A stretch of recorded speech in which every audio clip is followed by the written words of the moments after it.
Good morning students, मैं पुष्पेंद्र पूनिया लेके आया हूँ आज आप सभी विद्यार्थियों के लिए बायोलॉजी की क्लास। आज अपन बात करेंगे पुष्पीय पादपों में प्रजनन की, रिप्रोडक्शन इन प्लांट। तो सबसे पहले अपन यहाँ ये जानते हैं कि जो प्रजनन है या जो जनन है वो किसे कहेंगे, जनन या रिप्रोडक्शन क्या है। प्रत्येक सजीव के द्वारा अपने समान संतान उत्पन्न करने की जो क्रिया है उसे अपन प्रजनन कहते हैं, जिसके द्वारा सभी जीव अपने समान नई संतति को उत्पन्न करते हैं। जैसे अपन बात करें गाय, भैंस, बकरी, कुत्ता, बिल्ली, मनुष्य, इसके अलावा पेड़ पौधे, सभी में अपने समान संतान उत्पन्न करने की जो क्रिया है वह प्रजनन कहलाती है। जैसे अपन बात करें गेहूं का बीज बोएंगे तो उससे गेहूं का ही पादप उत्पन्न होता है, बाजरे का बीज बोएंगे तो उससे बाजरे का ही पादप तैयार होता है। तो उस बीज से जो नया पादप तैयार हो रहा है ताकि जो नई संतति है वो विकसित हो सके, वह जो क्रिया है वह क्या कहलाएगी, यहाँ प्रजनन कहलाएगी। अब यहाँ अपन ये जानने का प्रयास करें कि जीवों को जनन की आवश्यकता क्यों है। सभी जीवों के अंतर्गत अपन बात करें तो उनकी कुछ मूलभूत जैविक क्रियाएं होती हैं जो उन्हें जीवित रखने के लिए अति आवश्यक होती हैं। यहाँ अपन प्रजनन की बात करें तो प्रजनन जैविक क्रिया है, लेकिन यह आवश्यक नहीं कि बिना जनन के सजीव जीवित नहीं रह सकते। बिना प्रजनन के भी सजीव जीवित रह सकते हैं, फिर भी सजीव प्रजनन की क्रिया करते हैं। क्यों? तो यहाँ अपन ये जाने कि जनन की आवश्यकता क्यों है। देखो, हमें पता है कि सभी जीवों की एक निश्चित जीवन अवधि होती है। जीवन अवधि का मतलब होता है जीव के जन्म से लेकर उसकी जो प्राकृतिक मृत्यु होती है उस तक का जो समय है, टाइम पीरियड है, उसे अपन क्या कहते हैं, जीवन अवधि। अर्थात एक न एक दिन जीव की प्राकृतिक मृत्यु होना सुनिश्चित है। उस मृत्यु से पहले जो जीव है वो जनन की क्रिया करता है और अपनी जाति के अस्तित्व को क्या करता है, बनाए रखता है। यहाँ यदि जीव जनन की क्रिया नहीं करेंगे तो उनकी जो जाति का अस्तित्व है वो क्या हो जाएगा, विलुप्त हो जाएगा, समाप्त हो जाएगा। तो अपनी जाति के अस्तित्व को बनाए रखने के लिए जो सजीव हैं वो जनन की क्या कर रहे हैं, क्रिया कर रहे हैं। तो यहाँ अपन एक चीज़ जानी कि जीव जनन की क्रिया क्यों करते हैं, तो अपनी जाति के अस्तित्व को बनाए रखने के लिए सजीव जनन की क्या कर रहे हैं, क्रिया कर रहे हैं। अब यहाँ आगे अपन जानते हैं कि जो जीव जनन की क्रिया करते हैं वह कितने प्रकार की है। तो सजीवों में जो जनन है वह दो प्रकार का है। एक है अलैंगिक जनन, एसेक्सुअल रिप्रोडक्शन, और दूसरा है लैंगिक जनन, सेक्सुअल रिप्रोडक्शन। यहाँ अपन सबसे पहले देखें अलैंगिक जनन। जनन की वह क्रिया जिसमें केवल एक एकल जीव भाग लेता है, अर्थात यहाँ युग्मक निर्माण,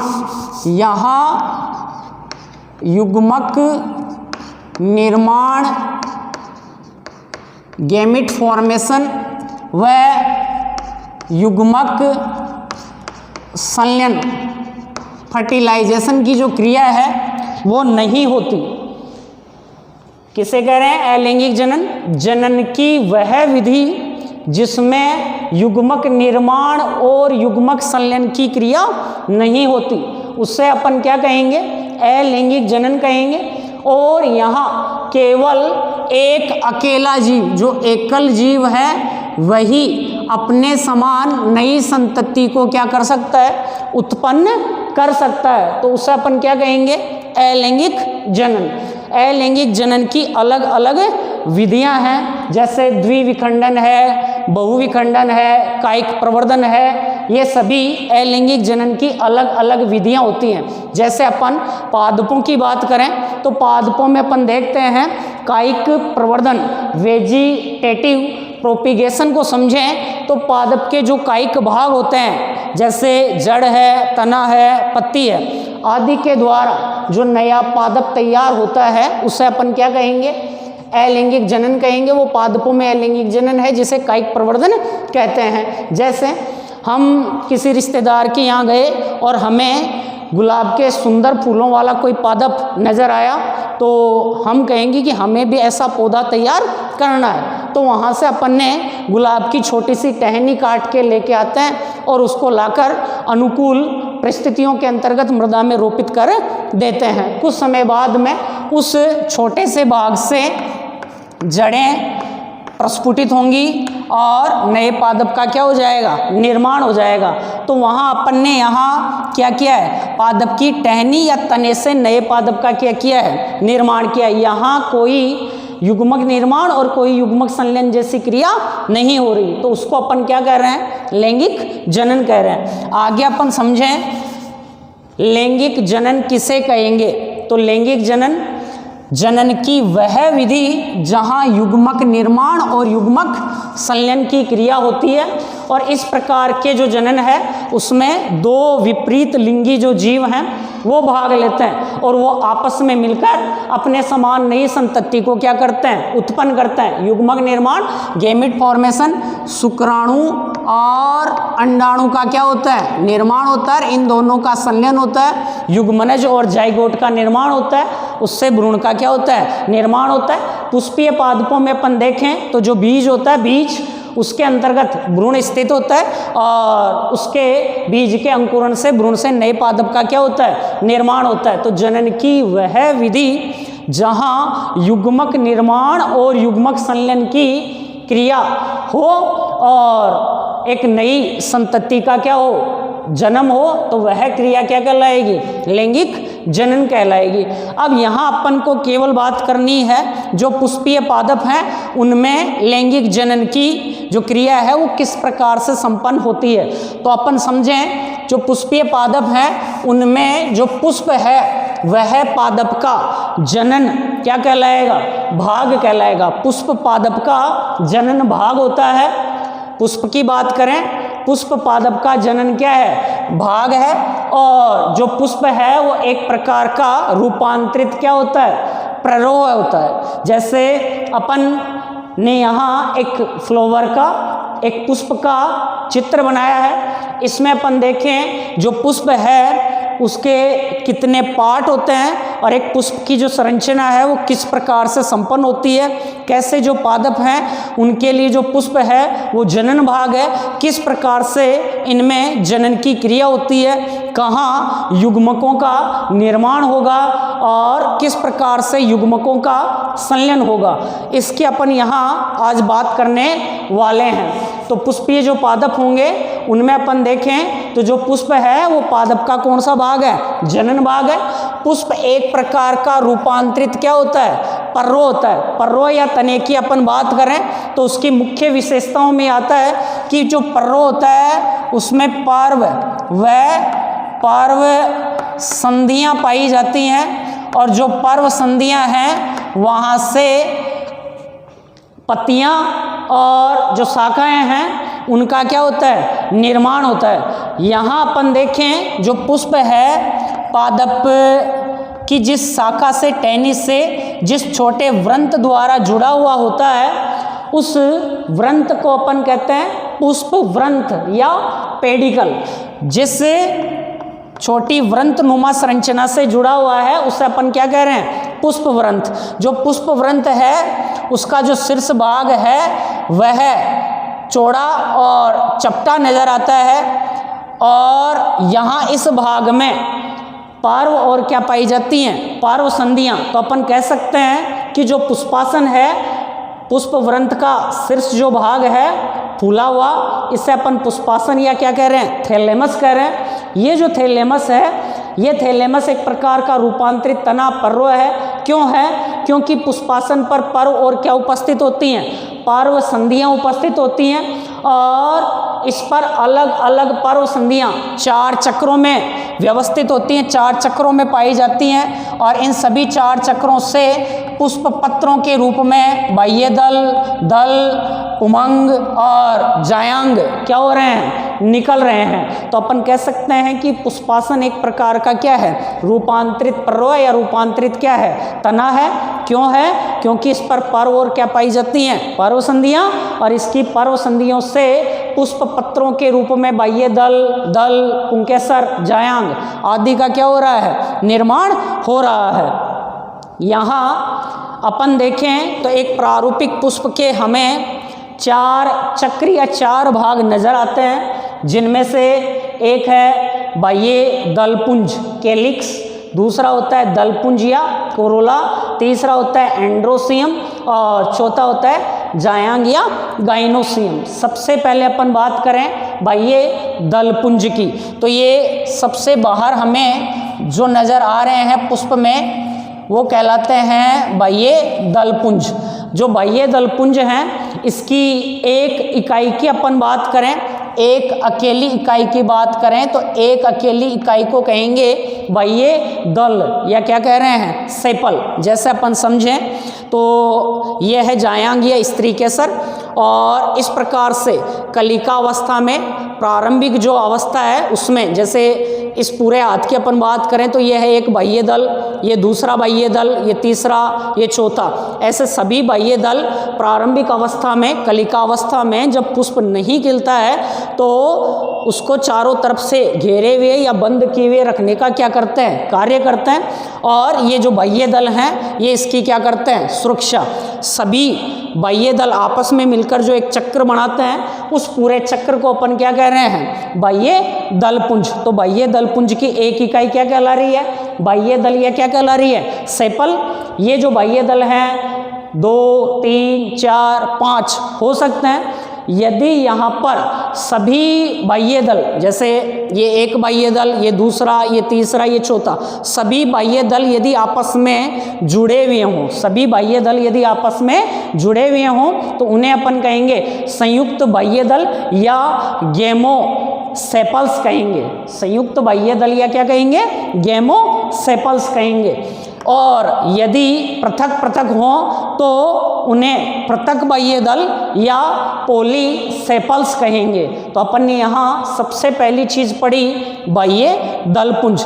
यह एक प्रारूपिक पुष्प का सबसे बाह्यतम क्या होता है, चक्र होता है। जब पुष्प खिलता नहीं है तो सभी पुष्प के अंदर के जो भाग हैं, पार्ट हैं, उन सभी को बंद किए हुए या ढके हुए रखने का जो कार्य है वो किसके द्वारा संपन्न किया जा रहा है, बाह्य दलपुंज के द्वारा संपन्न किया जा रहा है। जो बाह्य दल हैं वो हरे रंग के होते हैं। कैसे होते हैं, हरे रंग के होते हैं। तो हरे रंग के होने के कारण इनमें प्रकाश संश्लेषण की क्रिया भी संपन्न होती है। तो यहाँ जो बाह्य दल हैं इनके 2 कार्य निकल के आ रहे हैं। एक, कलिकावस्था में आंतरिक भागों की क्या करना, सुरक्षा, और दूसरा जो कार्य है ये हरे रंग के होने के कारण इनमें प्रकाश संश्लेषण की क्रिया भी संपन्न होती है। क्लियर।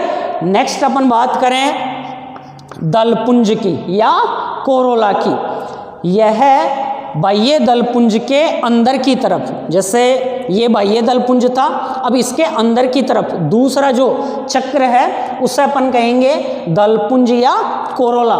सामान्य भाषा में अपन देखें ये जो दलपुंज या कोरोला हैं ये बाह्य दलपुंज के अंदर की तरफ पाए जाते हैं। इसकी जो एक इकाई है उस एक इकाई को अपन क्या कहेंगे, दल या पेटल कहेंगे, या सामान्य भाषा में इन्हें पंखुड़ी भी कह सकते हैं। और यहाँ अपन बात करें जो दलपुंज हैं इसकी एक इकाई क्या कहला रही है, दल या क्या कहला रही है, पंखुड़ी, पेटल कहला रही है। ये कलरफुल होते हैं, ये किसी भी रंग के हो सकते हैं, लाल, नीले, पीले, बैंगनी, गुलाबी। तो जो दल हैं वो कैसे होंगे? रंगीन होंगे, और रंगीन होने के कारण, इन्हीं के कारण पुष्प जो है वो आकर्षक और हमें क्या नज़र आता है? सुंदर नज़र आता है। और आकर्षक और सुंदरता के कारण ही जो कीट पतंग आदि हैं वो पुष्प की तरफ क्या होंगे? अट्रैक्ट होंगे। तो यहाँ जो दलपुंज हैं उनका जो कार्य है, पहला कार्य यहाँ ये कीट पतंग आदि को क्या करते हैं? अट्रैक्ट, आकर्षित करने का क्या कर रहे हैं? कार्य कर रहे हैं। दूसरा अपन इनके फंक्शन की बात करें, दूसरे कार्य की बात करें तो भाई ये दलपुंज के समान यह भी कलिका अवस्था में जब फूल नहीं खिलता है, बंद रहता है, उस अवस्था में आंतरिक जो भाग हैं उनकी क्या करते हैं? सुरक्षा करने का कार्य इनके द्वारा संपन्न किया जाता है। ये अपन ने बात की यहाँ किसकी? दलपुंज की। सभी दल एक इकाई को क्या कह रहे हैं? दल। एक दल, दो दल, तीन दल, चार दल, सभी दल आपस में मिलकर एक जो चक्र बनाते हैं उस चक्र को, पूरे चक्र को क्या कह रहे हैं अपन? दलपुंज कह रहे हैं। बाह्य दलपुंज के समान ही यदि अपन यहाँ समझें तो यदि दलपुंज आपस में क्या हैं? जुड़े हुए हैं, संयुक्त हैं। दलपुंज आपस में क्या हैं? जुड़े हुए हैं, संयुक्त हैं, तो इन्हें अपन गेमोपेटलस कहेंगे, संयुक्त दल कहेंगे। यदि ये अलग अलग हैं तो इन्हें पॉलीपेटलस कहेंगे, पृथक दली इनको अपन यहाँ पर कहेंगे। जैसे ये यहाँ अपन देखें, ये जो पूरा चक्र है ये दलपुंज कहला रहा है। इसमें ये एक दल, ये दूसरा, ये तीसरा, ये चौथा, ऐसे ये सभी दल हैं। यदि ये सभी आपस में जुड़े हुए नहीं हैं, अलग अलग हैं, तो इन्हें अपन पृथक दली कहेंगे। और यदि सभी यहाँ पर कनेक्ट हैं, जुड़े हुए हैं, तो इन्हें संयुक्त दली कहेंगे, गेमोपेटलस कहेंगे। क्लियर? यहाँ तक अपन ने बात की बाह्य दलपुंज की और दलपुंज की। इन दोनों को यहाँ पुष्प के क्या कहते हैं अपन? सहायक चक्र कहते हैं, क्योंकि जनन की क्रिया के लिए यह आवश्यक नहीं है। नेक्स्ट अपन बात करें पुमंग और जायांग की। तो सबसे पहले अपन समझें यहाँ पुमंग की। पुमंग जो है पुष्प का नर जनन भाग है। पुमंग पुष्प का नर जनन भाग है, और जो जायांग है ये पुष्प का मादा जनन भाग है। यहाँ पर नर जनन भाग कह रहे हैं क्योंकि जो पुमंग है उसी के अंतर्गत नर युग्मक बनेंगे, और जो जायांग है उसी में मादा युग्मकों का क्या होगा? निर्माण होगा। तो नेक्स्ट अपन पढ़ें पुमंग। यहाँ ये जो दिखाई दे रहा है, एक ये सभी संयुक्त रूप से क्या कहलाएंगे? पुमंग कहलाएंगे। लेकिन इसकी जो एक इकाई या एक यूनिट है ना पुमंग की, ये पूरा, ये एक इकाई या एक जो यूनिट है, इस एक इकाई या एक यूनिट को अपन कहेंगे पुंकेसर या स्टेमन कहेंगे। एक यूनिट को क्या कह रहे हैं?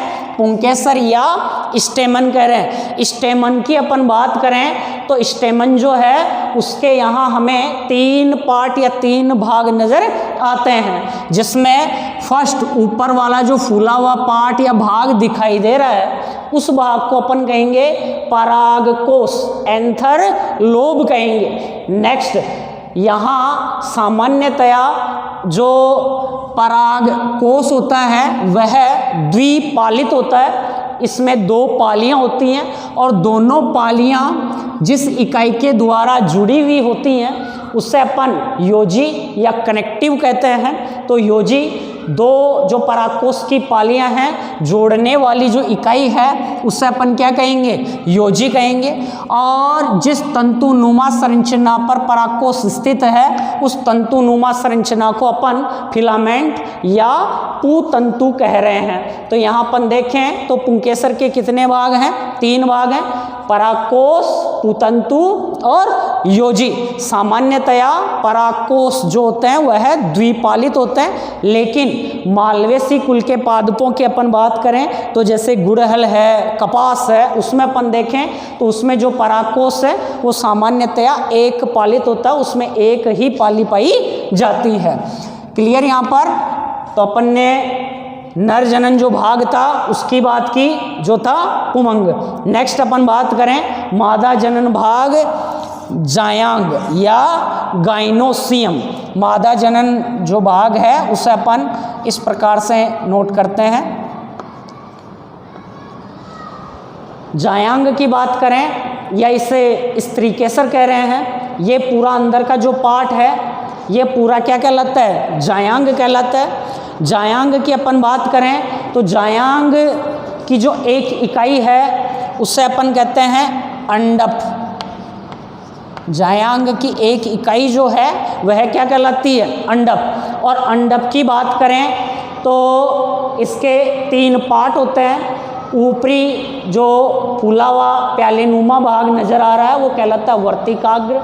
नलिकाकार जो भाग है वो कहलाएगा वर्तिका।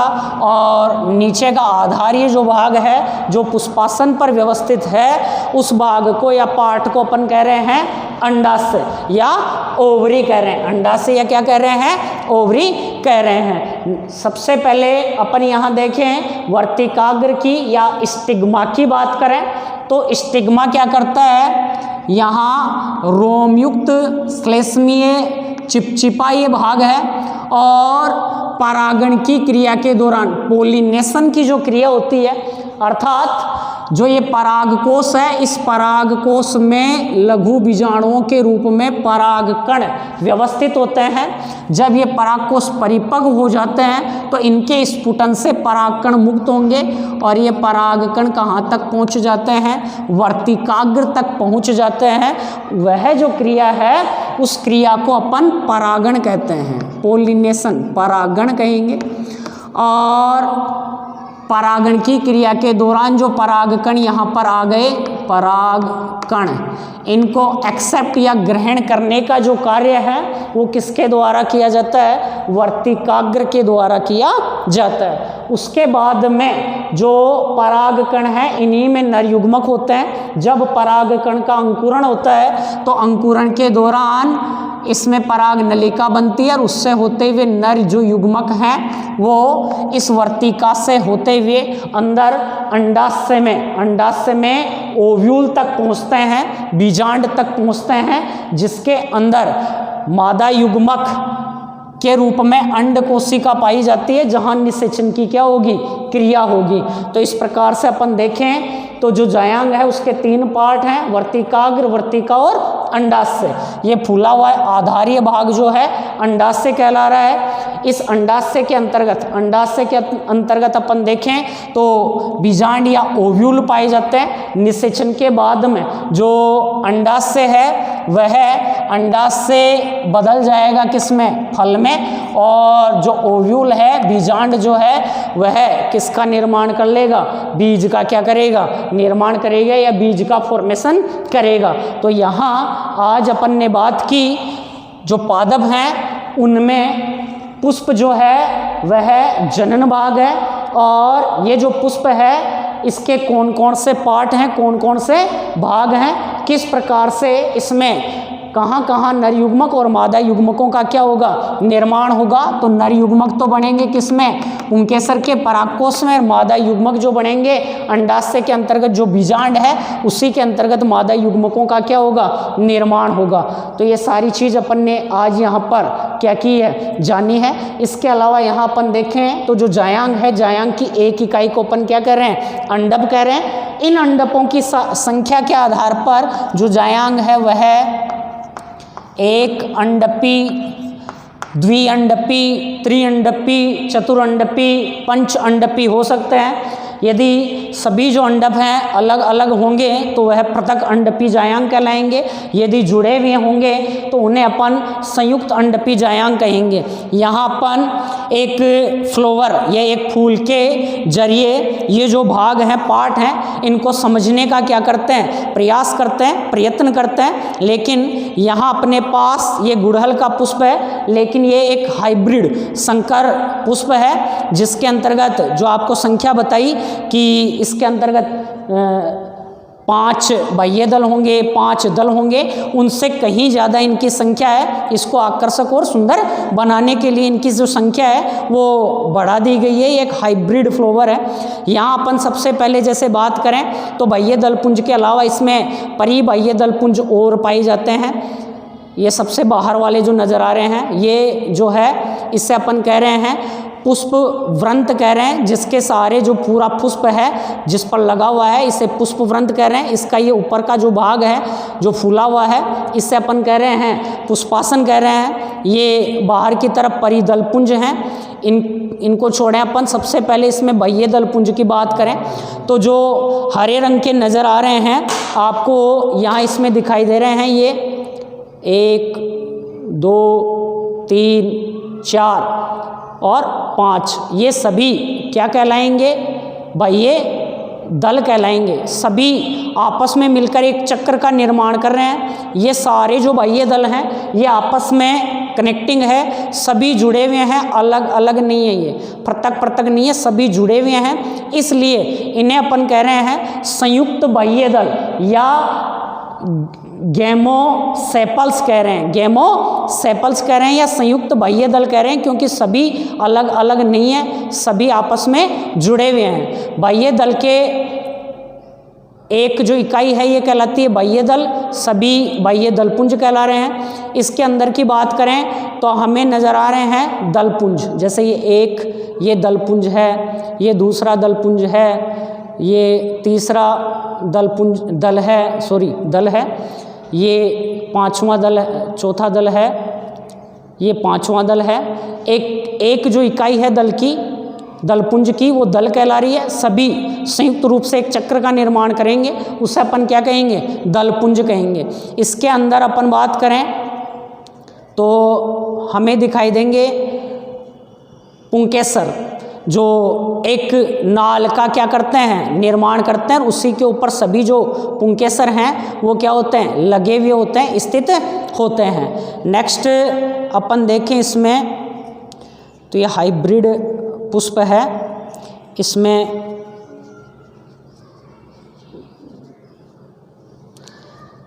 यहाँ देखें अपन, देखो तो ये जो है पूरा भाग, इस नाल के ऊपर सभी जो पुंकेसर हैं वो क्या होते हैं, लगे हुए स्थित होते हैं। जिसमें ये जो फूला हुआ भाग नज़र आ रहा है ये परागकोश कहलाता है, ये पूतंतु है, और जो परागकोश हैं वो योजी द्वारा आपस में क्या होते हैं, जुड़े हुए होते हैं। जायांग की अपन बात करें तो जायांग की जो एक इकाई थी उससे अपन ने कहा था अंडप। अंडप में अपन देखें तो यहाँ ये पंच अंडपी, 1 2 3 4 और 5 इसमें अंडप हैं, पंच अंडपी जायांग है। एक अंडप में ये ऊपर वाला जो गहरा लाल रंग का पार्ट है उससे अपन कह रहे हैं वर्तिकाग्र, और ये वर्तिका। और अंदर की अपन बात करें तो अंदर की तरफ हमें इसमें नजर आएगा अंडाशय, यहाँ अंदर की तरफ स्थित होता है, यहाँ अंडाशय स्थित होता है अंदर की तरफ। तो ये जो पुष्प था, पुष्प के सभी जो पार्ट हैं उनकी आज अपन ने क्या की है, बात की है। आगे का जो लेसन होगा उसके अंतर्गत अपन गहराई से पढ़ेंगे जो परागकोश होता है उसकी जो स्ट्रक्चर है वो कैसी होती है, उसमें जो पराग कणों का जो फॉर्मेशन है, निर्माण है, वो किस प्रकार से होगा। क्लियर।